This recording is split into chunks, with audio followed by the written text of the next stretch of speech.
Yo creo que nos haría falta un poquito más. ¿Cómo es? ¡Enzo! ¡Vamos ahí! ¡Enzo! ¡Enzo! Mira, Enzo, allá donde... ¿Queréis que os diga una cosa? Y lo acabo de ver, lo hemos cortado. No se podía imaginar esto por nada del mundo. ¿A que estás impresionado? Bienvenido. Llevamos 6 meses hablando de ti. Ya era hora, hermano, bienvenido a la mejor tierra del mundo. Bienvenido a Valencia.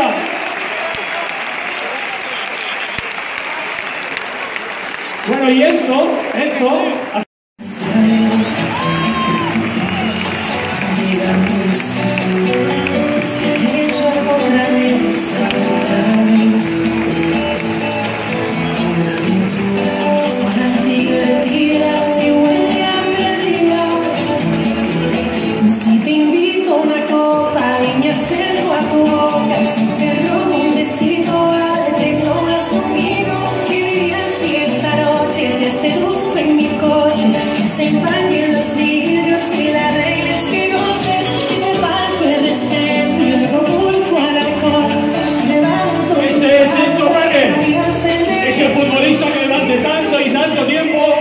Nos quitó el sueño y preguntábamos por él en tertulias, en encuentros de valencianistas en Mestalla.